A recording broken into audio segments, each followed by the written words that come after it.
some more background and make it. So, Nitina, over to you. Thank you so much. I must also truly, I'm always in awe of services and people who give away, so much to the society and contribute in such a meaningful way. And what is one thing that truly, what I adore is chivalry, which is so rare to find in the younger generation now. And I've been fortunate enough with the school that I'm associated with. Our CEO is also a retired colonel from the army, and I have just been very fortunate to be working very closely with him and learning for some finer nuances. So deepest gratitude to the two of you, and thank you for what all you do when you're in the services for the nation. A bit about myself first. I'm a mother and a nurturer, and mother to my own two biological children, nurturer to the community of students that I deal with on everyday basis. I've been in education for more than a decade now, 12 plus years. Have counseled more than 1,000 of students, have placed them in places that they have, but the bond that we share is very special, because as an educator, your job is not something that is rewarding immediately. As an educator, your job rewards you when your children come back to say that, yes, the decision that you helped me make has truly added value and meaning to my life. And that's just not about career decisions. That's about also many other things that children learn along the way.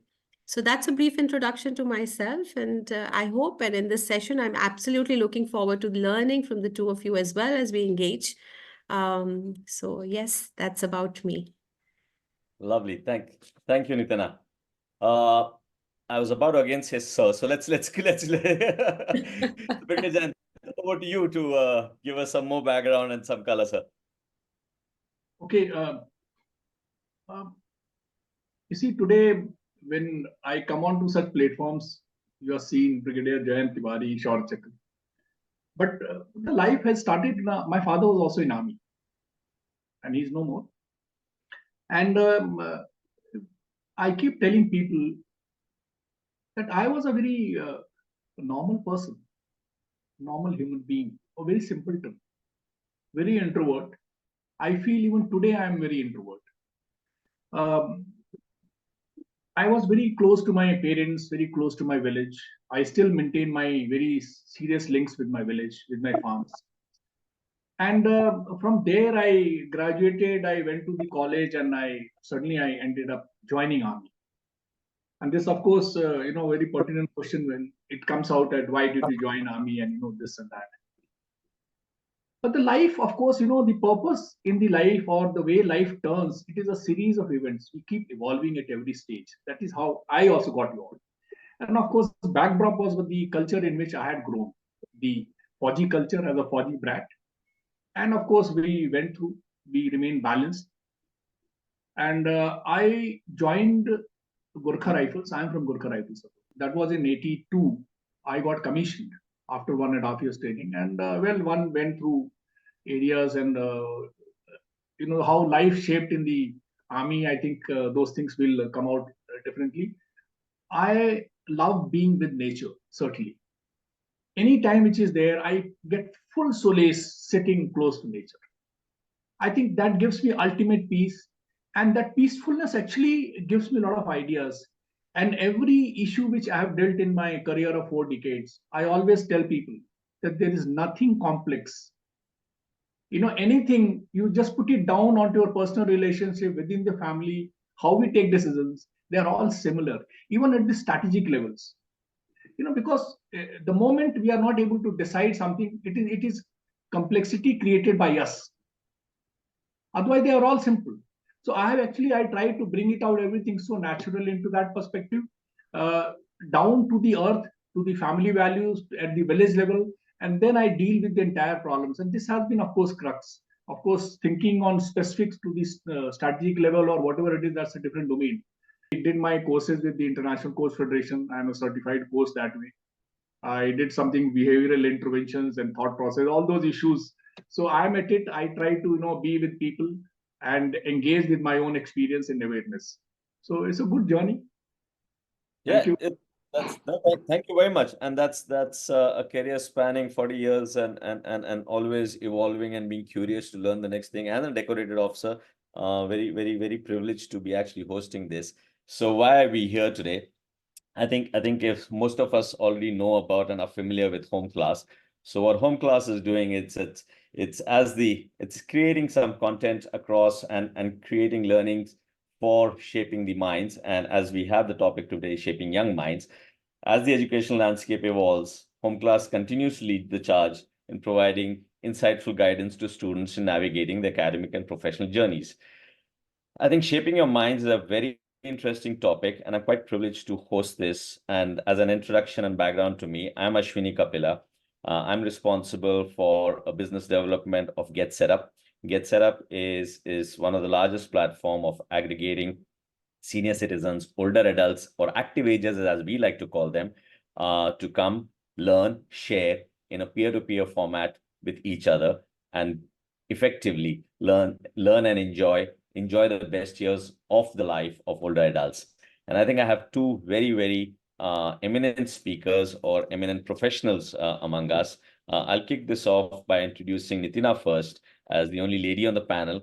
And Nitina, thank you very much for joining us.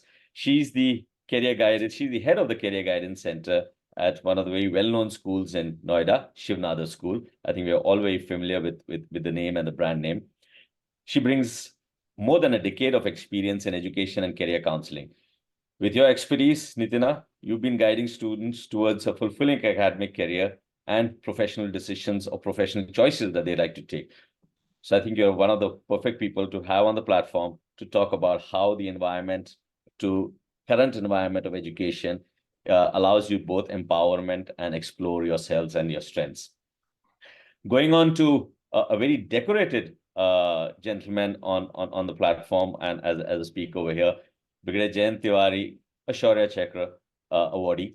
He's had more than 4 decades of exemplary leadership experience. As we all know, the Indian Armed Forces does inculcate a value of discipline and a value of leadership across all our armed forces officers. He shaped the career of many individuals under him, both as officers under him as well as many soldiers that he's both trained and led. We are very fortunate to have you here with us, Brigadier Jayant. I'll keep it that way and not keep referring to you as sir, as we were talking beforehand.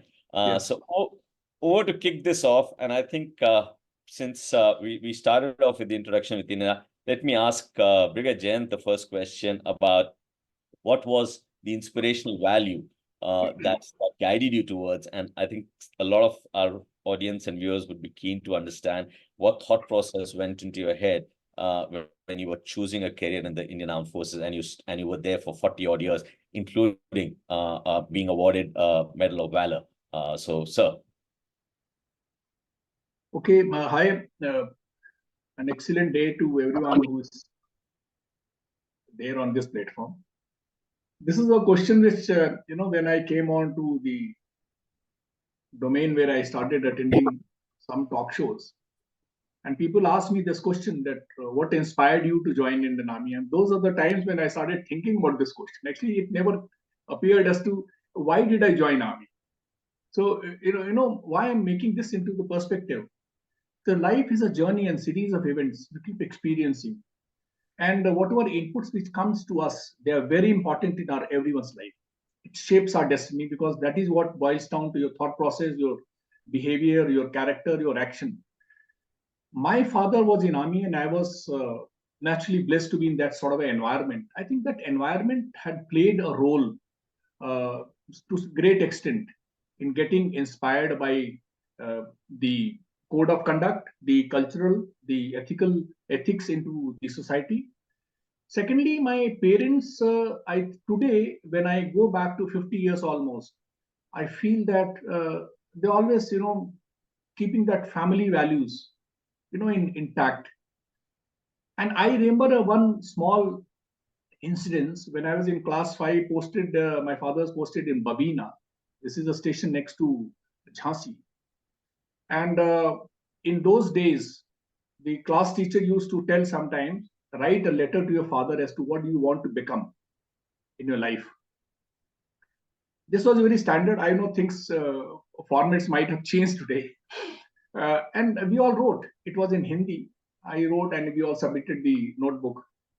And before the school got over, class teacher comes to the class and he says that, Jayant, call your father tomorrow to the school. I didn't know for what. And normal children, he said, what have you done? You must have done some mischief. I was certainly a good boy.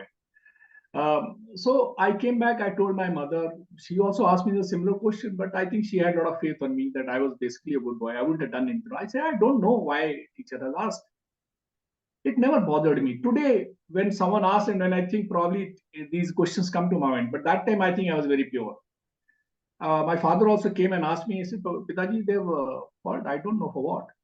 Anyway, next day he came up, and after some time, the class teacher walks in. My father also walks inside, and he hands over that copy to me.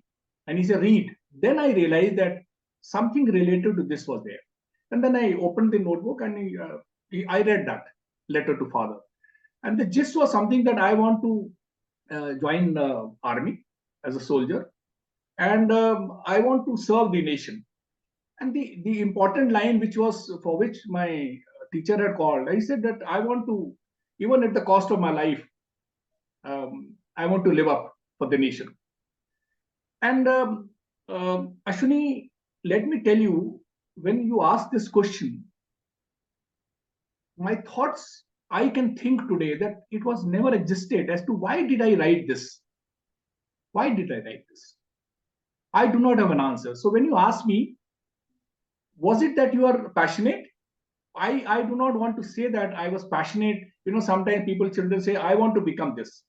But what I want to stress here for the people who are listening, my mind or subconscious mind was certainly shaped by the environment, and certain decisions which were internally taking place were very important to me. And that's where probably when my teacher would have asked, I said, this is what I think I must write. And a small incident, I do not wish to take longer time into this. I graduated, I went to the college.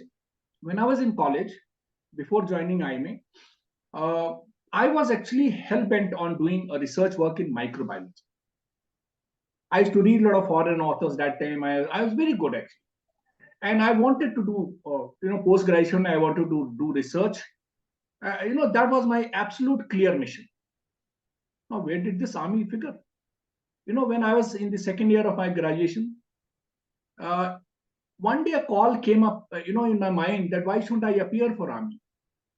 And I applied and I got selected. And when I got selected, my mind certainly told me, what do you want to do? Should you want to join army or do you want to pursue your education? And I'm absolutely clear. I of course felt like, going for research. And then I spoke to my father. I said, this is the conflict which I'm having in mind. He said, it's your call. Okay, it's your call. Both are good domains. And I, of course, opted for getting into the army.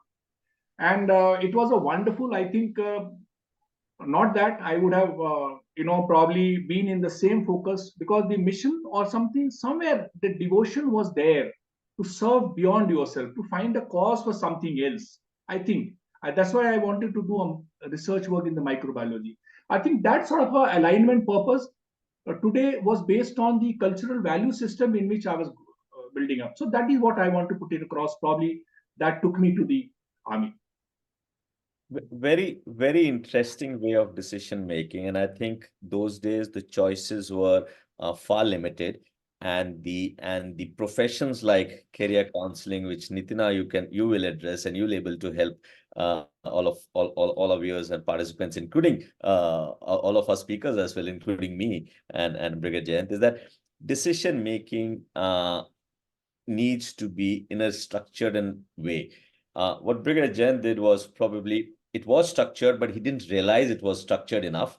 But he used two words which resonated very well. He could see that there was a purpose in it.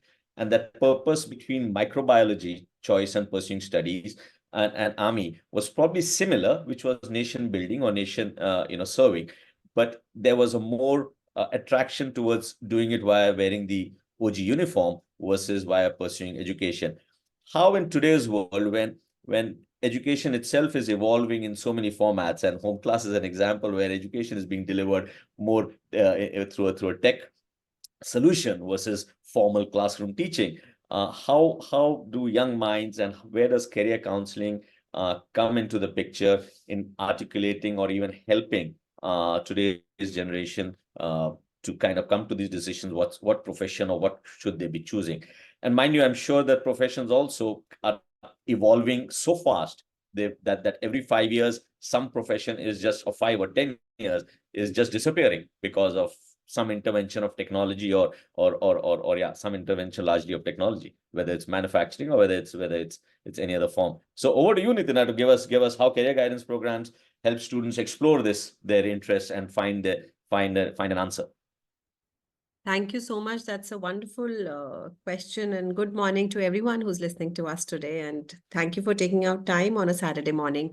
And what Sir said is actually so relevant, but I would like to just, redefine that in a way to say that, in that generation at that time, careers happened by chance, not by choice. And our generation, the generation that we're dealing with today, they have so many choices to make that sometimes leads to confusion. And if there are parents who are listening to me today, pat your back if you have a generation or students or children who are confused, because it's easier to navigate a path for a student who's confused rather than navigating a path for a student who's clear but doesn't have the ability to cope up with what he's choosing. And when I say that, that also means sometimes parents are trying to fulfill their aspirations to their children. So that's a difficult dialogue and a difficult conversation at times to have, which I don't mind having. And I do have that with the parent community often. But I am a huge advocate of career guidance programs, and I totally believe that it plays a crucial role in helping students explore their interests and passions effectively by providing them with a structured support, structured resources, and opportunities. With so much that's coming in, and we are living in a VUCA world where we say that it's volatile, it's uncertain, it's complex and ambiguous. And I again redefine the VUCA world for parents and educators to say that with the V, look at, give your children the vision to look at things. With U, celebrate the uniqueness in your children. With C, identify their capabilities. And with A, focus on making them more agile and adaptable. As you said very, very specifically, that 5 years later, what they are going to study in undergrad might not be relatively close to what they will be doing later in life. So it's very important to help them, how do they find a structure to what they do is first, and I'm going to give very precise pointers, is self-assessment. Half of the time, our students today are consumed in so many things that they forget to self-assess themselves, of understanding what their own strengths are, what are their weaknesses, what are the opportunities around them, and what are the threats, as I term it as SWOT analysis. And if there are parents listening of high school students, do a self-assessment by doing SWOT analysis. Second, I would say exploration of options. Once you do a SWOT analysis, try exploring the strengths that your student has written to say, what are the kind of exposures do I want to give to the student? If the child says that I'm interested in, say, astrophysics, or I'm interested in philosophy, or I'm interested in psychology, are we giving them enough resources to explore these options? Right? And then when I say exploring these options, how do they get to explore these options? Is give them information and resources. When I say information and resources, right kind of information at the right time. What happens is half of the time children kind of think, oh, eventually it will happen for me, I'll manage doing it. But if we don't give the right information at the right time, children lose out on many things. And the fourth is, none of it will be possible if we don't help students identify the true meaning of goal setting. We talk about it, but what is realistic goal setting? Our children are so consumed in the world of social media, is so consumed in the world of their own perspective, how am I being perceived and other challenges around them, that they do not truly understand that goal setting is even more relevant. And when I say goal setting, it also leads to something called skill development. With that, you're managing your time, you're managing yourself, you're identifying your goals, you're trying to achieve those goals, you're trying to also eliminate what you don't want to do. Yeah. And when they start eliminating what they don't want to do, once we've given them options to explore, they then further strengthen into exploring their own passions. Right. And when you say exploring your own passions is, identifying that if suppose I am interested in becoming a lawyer, am I job shadowing a lawyer? Am I going and doing an internship in the law firm? Yeah. And then they land up finding their mentor and start networking with the alumni. So, all in all, I must say that it's a very structured way of actually doing career counseling and giving it in a very subtle way to the student community and awakening and enlightening the parent community how relevant it is. And this will eventually put the compass of accountability and responsibility on the student and not primarily on the parent or the educator. And then the only purpose of a college counselor and the parent is continuously following up by not helicoptering, but ensuring that your child is finding joy in doing what they are doing. So that's the structure in which I look at it and I approach it. I hope I was able to answer your question. Quite well, actually. Means it's just the thought crossing my mind all through was our generation was not so lucky to have career counseling available, and we had, as you rightly mentioned in your opening, is that it was by chance, not by choice, and this decision making that Brigadier Jayant, the kind of people did, and some of us did, was only by chance, by eliminating some of the things that we didn't like, choosing what we liked and following that passion. So we did it in an unstructured way. While we were unlucky in that, not having career counseling, we were lucky enough to have very limited choices also. So it didn't complicate the matter so much that it required the very structured thought process. But let me ask you another one, and back to you only, is that in this structured thought processes, the choices have actually become quite a lot. And as you also said that there is the professions or the choices are changing so fast. Therefore, agility is equally important to keep adapting to newer forms. And when we go back to Brigadier Jayant, I think there's lots of learning in the armed forces that agility can, and using the best resources available, we can come back to. But what are some of the paths that you are seeing, or the emerging trends in the career pathways available for people in the higher education sector, or people about to start taking those choices? And what should the students be aware of early enough, whichever stage they are in, but at this stage to kind of look forward to? So what are those trends that are coming already? Not to overcomplicate their lives with choices, but truly. Yeah. Yeah. I will begin by saying that we are very lucky to have a generation which is way smarter than us, right? But we are not equipped to handle that smarter generation. And that's why, jobs like career counseling and all is really emerging, because this generation needs to creatively channelize and creatively, channelize their energies in the right direction. And today parents are busy, schools have their curriculums that they function with. It's important to have a mentor who guides them through this. I will again give pointers, because I know parents that'll stick into their mind if educators and parents are listening, is the way ahead is gig economy. Yeah, we're living in a world where I hope you all will know, and we all have read in something called the Maslow hierarchy of needs. Yeah, where our generation, and sir, I'll count myself younger, but in alignment to your generation only, where our generation would look at, the roti, kapda, and makan, food, shelter, and clothing was a way of our life. We'll say, all right, whatever job we get, we are going to do it because we have to put the food on the table. And today's generation is not going to actually reach the self-actualization, but they're somewhere in between, where they are going to make a switch of 7 careers. And the World Economic Forum talks about it. And when I say 7 careers, right, I'm saying that they might study engineering, but they might land up being an entrepreneur. Okay, so we are dealing with the generation today which will have 3 or 4 careers in a week. They could do a banking job in the morning, be a guitarist in the evening, and be a bartender over the weekend. Okay, and all these 3 things require different kind of skills. So, and if our boss would not talk to us nicely, we say, no, but probably he thinks good about us. We need to learn something in our job. That's why he's talking to us like that. But today's generation will come and say, you know what? I don't want to work with him. He doesn't know how to talk to me, and would put in the resignation just, tomorrow and not go back to that job. So some very important things for this generation is focus on skill development, because the demands of the workforce is changing. Transferable skills are going to be very important. When I talk about transferable skills, it's about critical thinking, problem solving, communication, and digital literacy. I'm talking about high school, yeah, is what these things should be very important. Interdisciplinary studies is going to hold a lot of value.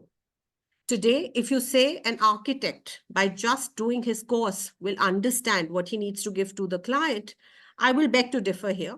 If an architect today doesn't know the psychology behind how his client is thinking and what he's wanting, so he'll not be able to deliver something that his client would need. So it is the arts of the science and the science of the arts. So interdisciplinary studies are going to be very, very important, where diverse perspectives and today's generation should be able to address complex challenges, right? The third should be personalized learning. Very important. I might have studied a certain profession. I would have had a BTech degree. I might have taken a BSc in economics, but I should be open to something called micro credentials. Courses, micro credentials is going to be a term that is going to become very relevant to the world. This is going to be some short-term competency-based courses. So suppose today someone has done a BTech, but want to join something in data analysis or data sciences, can pick up a micro-credential small competency course on data sciences. Yeah. And that could be, 5 years or 6 years of him being in his job. So it doesn't really matter. These are things that I'm talking about, while they should be told about this while they're in high school. But the second part of your question was, what are the trends that are changing? Very important. Today, when I talk to children, they want to be rich very quick. So entrepreneurship and innovation is right there on top. Children, are developing entrepreneur skills. They're going to launch startups, and they're going to pursue innovative solutions to societal challenges. So they might, you have to encourage children during school years to do something called a capstone project, where children are using their entrepreneurial skills, using technology to solve a relevant problem in the society. Globalization and internationalization is going to be very important. So children should have a growth mindset with the world becoming truly fluid after COVID. Students should consider studying abroad, participating in international exchange programs, gaining cross-cultural competencies to thrive in a globalized world. Then, as I mentioned, data science and analytics is going to be huge. Students should definitely look at considering majors or minors in data sciences, statistics, or related fields. It's very important.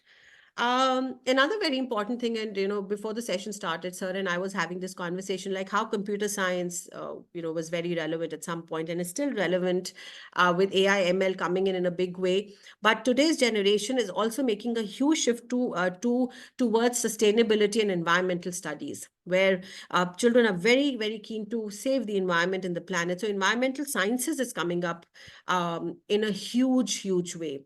So these are some of the trends that I am definitely seeing. And I'm sure in times to come, more are going to come in. But with UN, UN SDG goals and all, these are some new careers that are definitely coming in.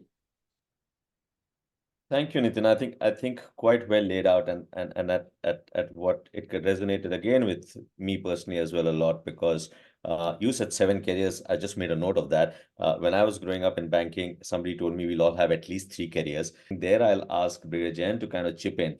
Is that there is we all know the Indian Armed Forces is probably one of the best in terms of training our people in leadership skills, in training our people, and we have a very huge very huge landscape for them to be prepared for any kind of eventualities and challenging environments. And these are no different than career choices and careers that are evolving. So how would you, in your experience in the armed forces, some of those qualities that you both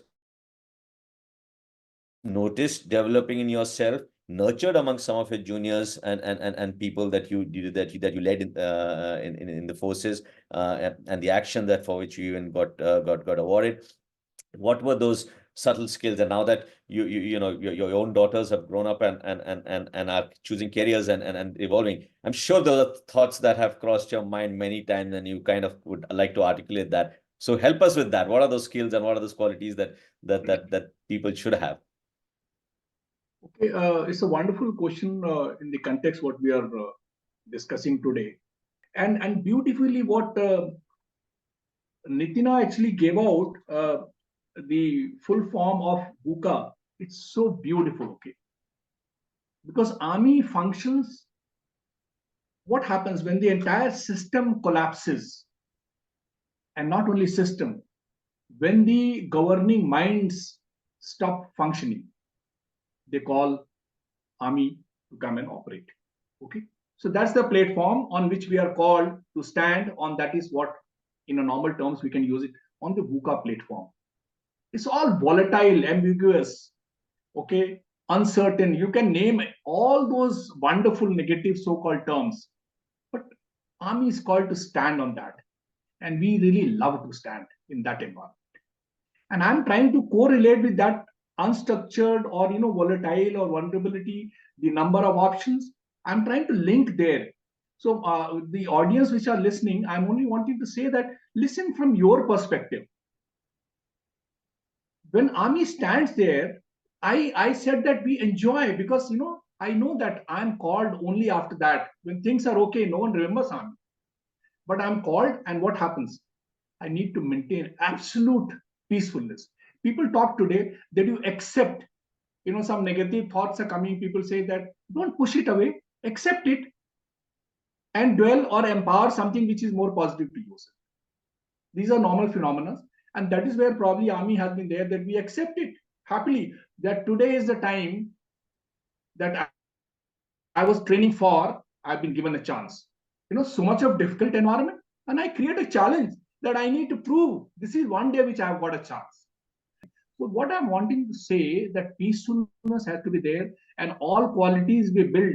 The character building is actually everyday process. What we consume, what we retain, what we sustain, what we exhale out or emit out is my own choice, and that's what it actually builds. We keep seeing, someone is stabbed 50 times, 80 times, and 100 of us keep standing bystander. Why don't we actually charge to stop that guy? I'm not saying the guy who's stabbing, whether he's right or wrong, what state of mind he is. I'm not putting any judgment. But my point is how many times, and that is the leadership in day-to-day life. We need to, and it actually comes out every time. And because I have been into various life incidences before joining army, where I had to jump in to help out people. So I think it builds up, and we all can. Which position I'm going to be, that's a later on. Forget about that. We all have the qualities to become great leaders. Very nicely put. I'll take you from there. Is the part of the character, the courage, that all comes from a basic value system that you've grown in, and you've experienced experiential learning. That you said that it's not always classroom. It's a lot of experiences around. Those bring out the qualities, or those harness the qualities. Some qualities are latent, lying inside, and shaping the minds to start thinking about some of them which are lying inside. Let's go to Nitina to kind of understand that as a career counselor, as that, what would you recommend to in giving the personality touches and the over complex world outside? What are those things that you would you give pointers to your students? And maybe you can actually share a success story that I'm sure you have many, but maybe one that comes first to your mind, that you like to share, that how some of those thought processes led a student to reach where he or she is today, in that. And I'm sure some of them are actually giving back that feedback to you. So Nitina, you'd like to hear from you. Thank you. In fact, yes, ours is a very, very rewarding profession. I'll again give pointers just so that it stays in the mind of audience who's listening to us. Is,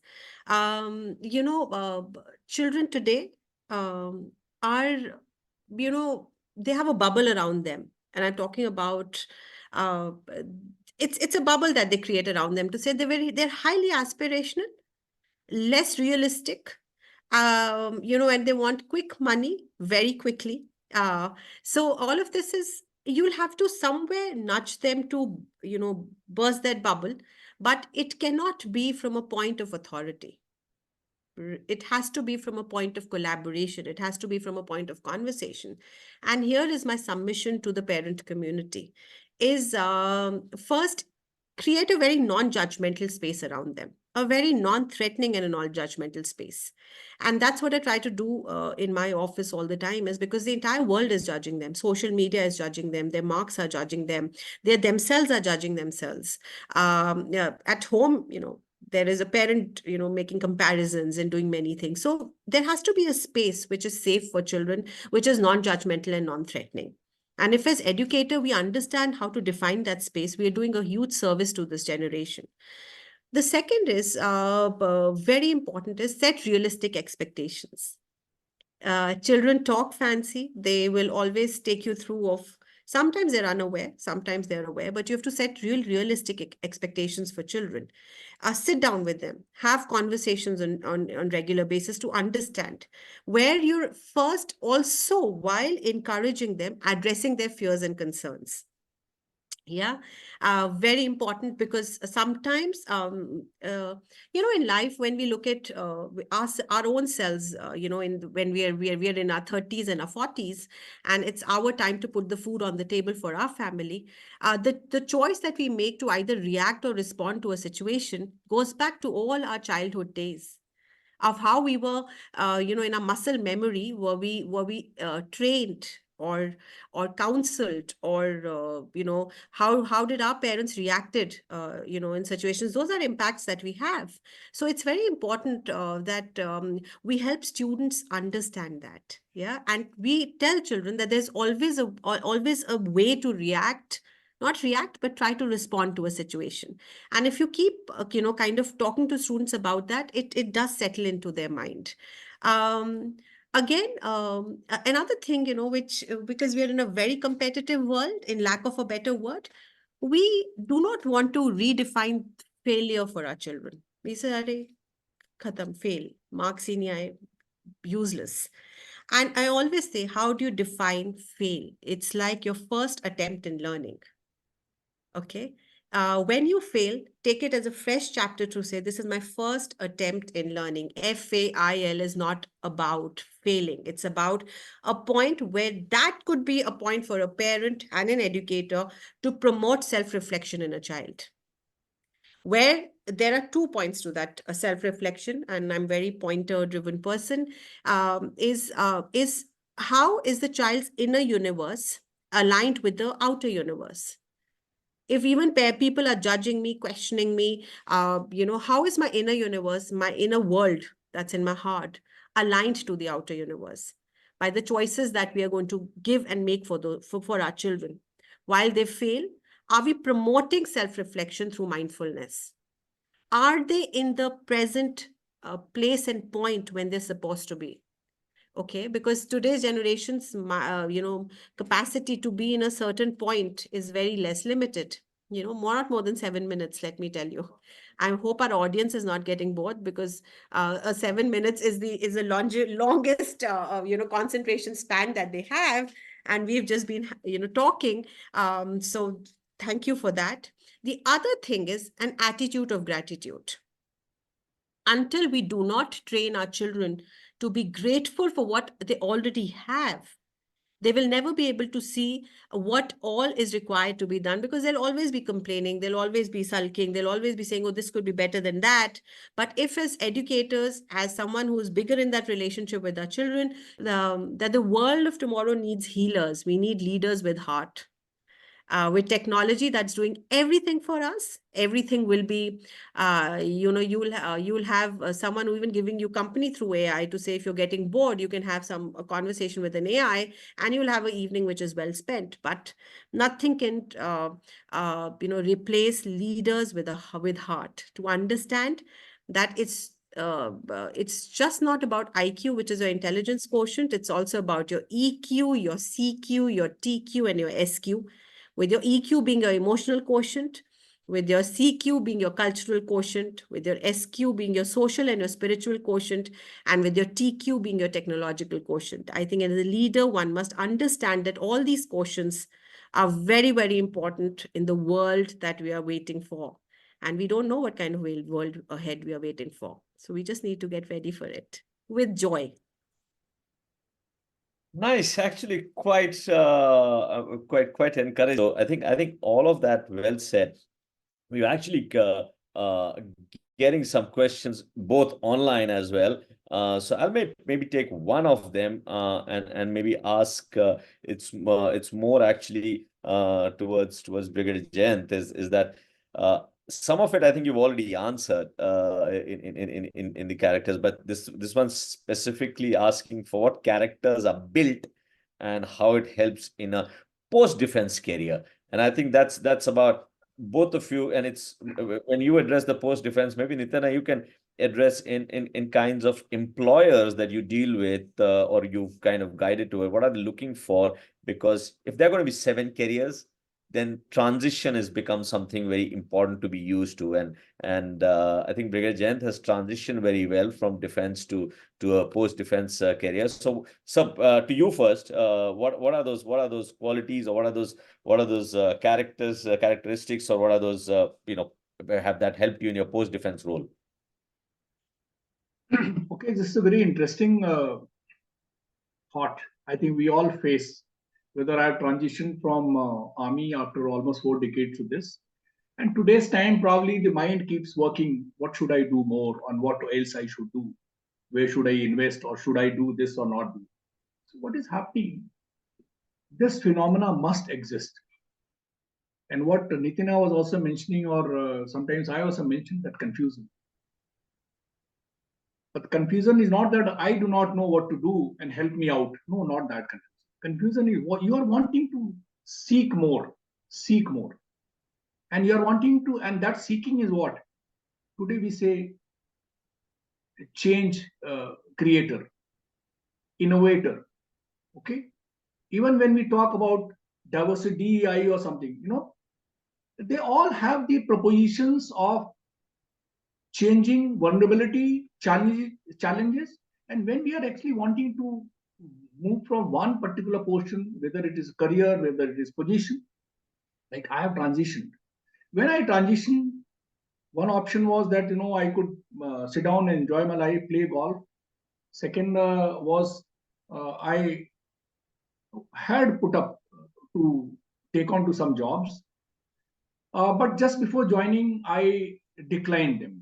It was a little unpleasant for me. I didn't feel comfortable because I had given a commitment that yes, I'm coming in, and just one before, and the topmost hierarchy of there, they said that, sir, why not? Why are you not coming up? Do you wanting something more in position or whatever it is? I said, no, not at all. I'm not a person. I think this is the first time I have said no. But it took me a lot of courage for me to say no to you. It is not for anything. I would have loved to be with you. But I was wanting to carve out something different for myself. Okay?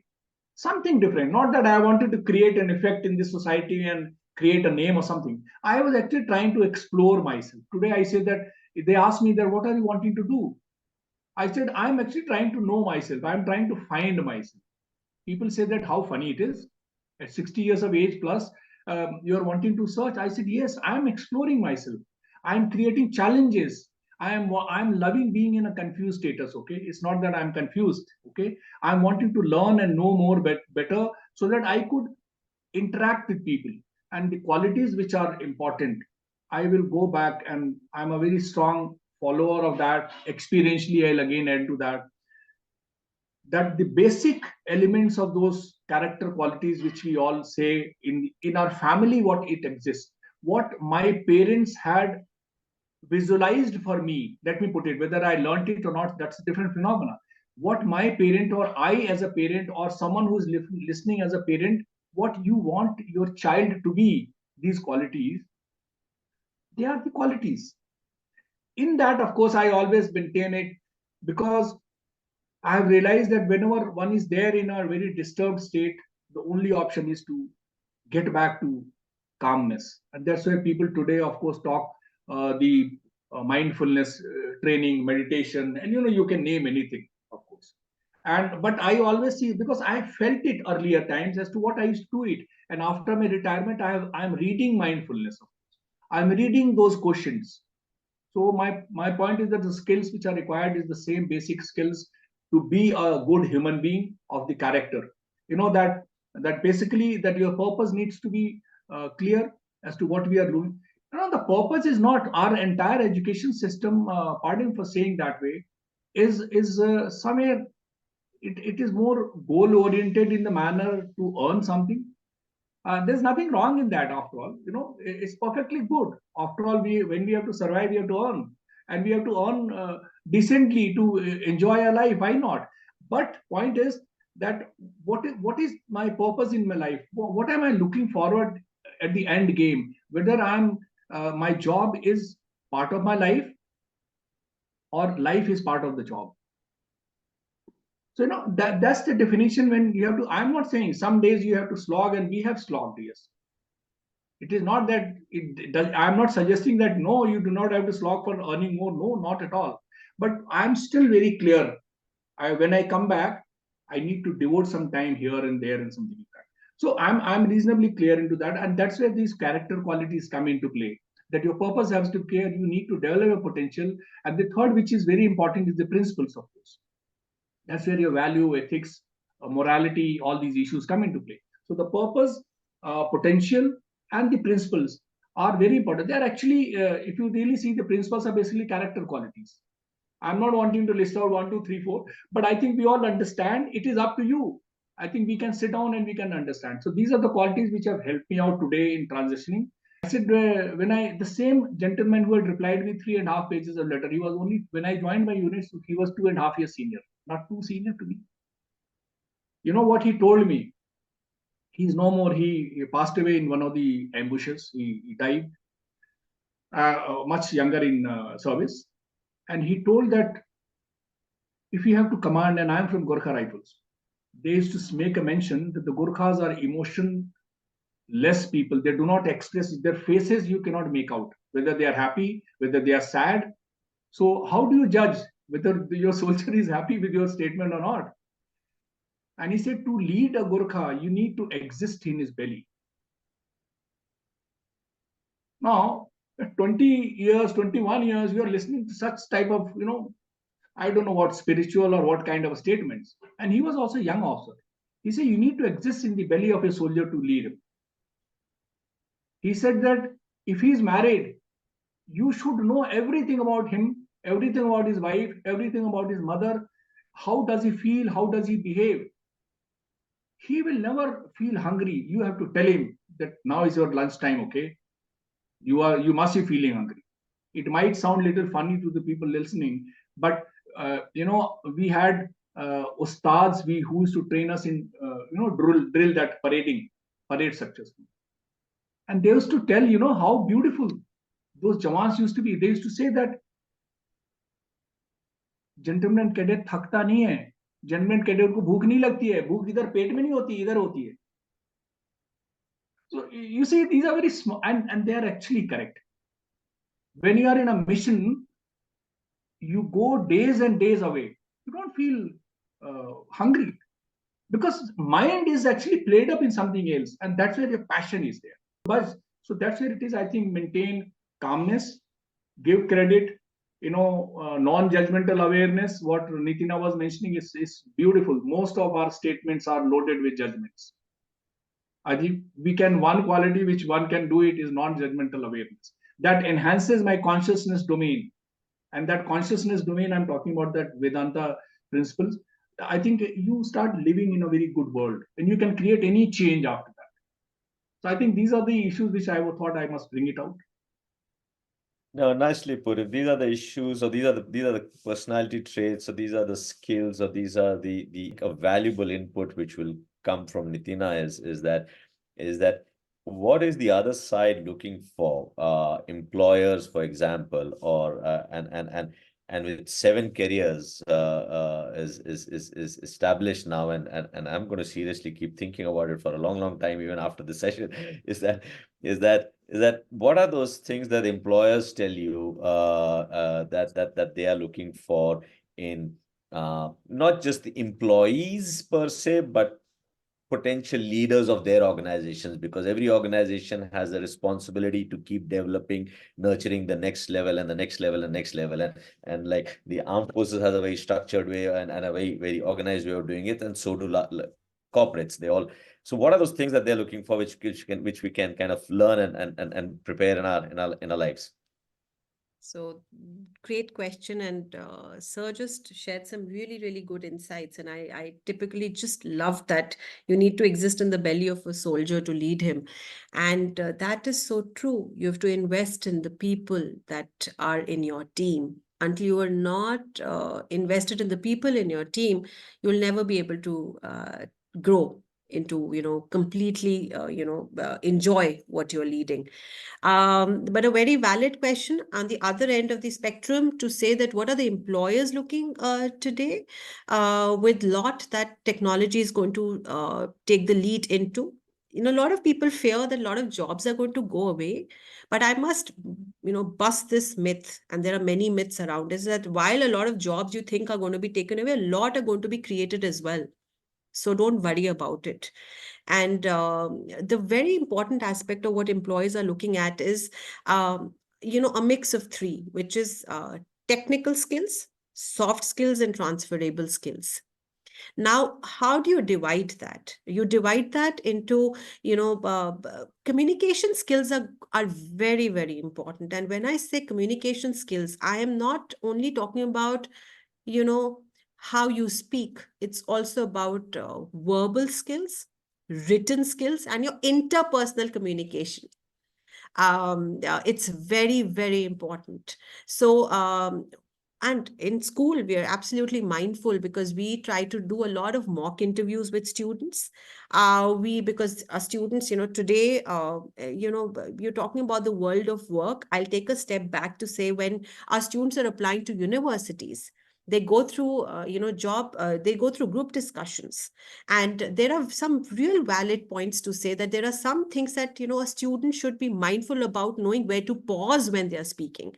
you know uh, Politics, religion, food are very personal to people. Do we enlighten our students to say that, one needs to know how much do they need to speak about these topics, and in what sense and spirit? The other thing is that also your body language.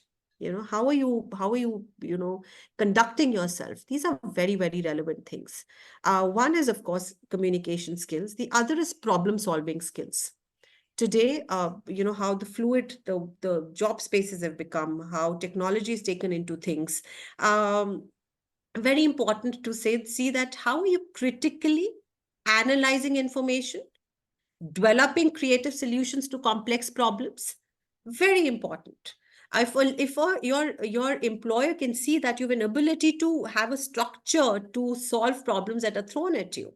Now, you'll not immediately learn this. That's from school's end. If educators are listening to me, inside your classroom, you can actually engage students in a lot of puzzles, a lot of brain teasers, and logical games. And you can seek that out of just challenging their academic coursework, and by giving them real world problems to have conversations inside the classroom. The third important thing is collaboration and teamwork. As Sir said, and this is something that I'm going to keep with me as well, is you'll be valued if, and as I said about the SQ and the CQ, the cultural quotient and the social quotient, if as a student, you're equipping your students on campus to collaborate with colleagues from diverse backgrounds. You're able to break, your cultural quotient is high, your social quotient is high, you're going to be able to break barriers. But how do you do that when a child is in school? You can do that by team sports. Sports is very important. Sports teaches you that how to fail with grace. Yeah. And extracurricular activities, volunteer work, these are things that are going to really help students to really understand what collaboration and teamwork can truly mean. Then resilience is something that's very important. We are living in a world of instant gratification where you say a thing and it's immediately fulfilled by the parents. So adaptability, flexibility, resilience, very important. It's very easy for me to say these as jargons, but if as a leader in the organization who's hiring sees that this employee can be very quick to adapt to new situations, will learn quickly and will thrive in a very dynamic environment. But while we are in school, how do we do this? We actually start giving a lot of feedbacks to students. So we tell them a term called constructive criticism. Don't take everything as something that you're being critiqued by and upon. Take everything as a space for you to learn. So we retermed this as constructive criticism. So if you give this feedback to children and they understand this is only to make them better, they'll kind of build in that adaptability and flexibility. Another very important thing that I always kind of think of when I look at everybody's a born leader today. Okay. So how do you enhance the leadership skills? Because if someone who's hiring you is also thinking that the person, they're going to make you an enabler to lead teams, do you have the ability to motivate people around you? Yeah. So how can you train your children to do that, or your students to do that? Is making encouraging them to form different kind of clubs in the school, different type of community service activities in the school, where they're taking charge, they're making an impact in the community around them. And the community could be the society they are living in or the school that they're in. If children do that, you'll realize that they'll kind of start dwelling deeper into their leadership skills. Very important. Another thing is digital literacy. Nothing in tomorrow's world is going to stay if you're not able to familiarize yourself with some very common digital tools, online platforms in your field of interest, which could be everybody today. When you talk about is learning coding, is learning some kind of a language, digital marketing. So ensure that these skills are enhanced. Another thing is emotional intelligence. As I said, leaders with heart. And we've spoken enough about it, but empathy is very important. Then the other point is time management. These days, children, when they're on social media, they don't really know how much time they spend on it. So you have to encourage children to set goals. Goal setting and managing their time is very, very important. So these are things that are very important. And also, I think, last but not the least, be a lifelong learner. You have to continue to learn for life. You have to encourage students to say that I'm going to keep unlearning, learning, and relearning in my journey of my professional and personal space. And I think if we kind of put these skills together for our students, I think I've been able to answer your question. Thanks. So thank you very much. We're quite honored to have you over here. And Nitina, we'll end with you. We can overrun a bit. It's people who want to drop off. It's they're most welcome to. But we'll end with you. Is there's two questions which we'll combine. But I think along with that, any other closing remarks that you may have, please feel free. One is how does one choose a school to shape a career? I think you'll be able to address that best. And you mentioned somewhere around helicopter parenting in between. This is very apt where parents these days are so worried about every little thing that happens to a child. They're always managing each moment of the child. How are these children going to grow up and managing their things on their own is a question which is coming actually from a school principal. So over to you, Nitina, and any closing remarks along with that, and then we can end with that. Very relevant question with helicoptering parents, because I understand if that's a school principal, I know where it is coming from. Make your parents your partners in school. Keep them in that journey of decision making when you're doing that for the student community. And I'm taking the liberty to answer the second question. The first is that encourage, parents are a very important stakeholder in the school community, and I deal with parents on everyday basis. So it's very important to make your parents as partners while setting boundaries. It does take a while. I'll give you 2 or 3 very, very relevant, practical, kind of points here, ma'am, if with due respect and regard, is that have a lot of orientation sessions. because a lot of time parents are trying to fulfill their aspirations through the children. So it's very relevant and important to ensure that parents know that today the world is moving at a different point and their frame of reference sometimes is not relevant anymore. And that sometimes also they have their own challenges, because today's generation, the last people they want to hear is their own parents. So if they understand that parent and the school, if a student understands the parent and the school are on the same page, it makes life easier for the parent as well as the school.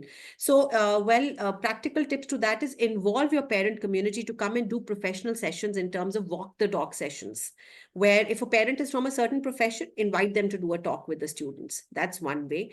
The other is partner with parents for internships. Once they understand the meaning, and they will understand that the school is working towards in a structured way to take away the confusions that the students are in, they will try to get to that point and understand. And I've been doing that for a very long time. Sometimes it is also relevant for parents, giving parents some tips to, present some real mock case studies to parents of real life admissions that have happened. If as parents were the admission officers, what decision would have taken, where the admit could have happened. So real mock sessions will also help. I hope, ma'am, these are some basic relevant tips. Well, there is a ripple effect that happens on the parent community. If you think that you're doing it today, the impact will happen tomorrow. You will have to do it continuously for one continuous year for the ripple effects to happen to many more years of parents, because there's a lot of conversations that happens amongst high school parents as well. Also engage your alumni. Very strong point is, the minute you engage your alumni with parents, and with the students on campus, they're able to break that barrier very quickly. So these are some very practical tips. And the second question, which was your first, is how do children decode their career journey on campus? There is a curriculum that one needs to follow. And I must say that with due regard and respect, like your English and your Hindi and your math and your science is a subject, career counseling is also a subject. A child has to take this as a subject since grade 9.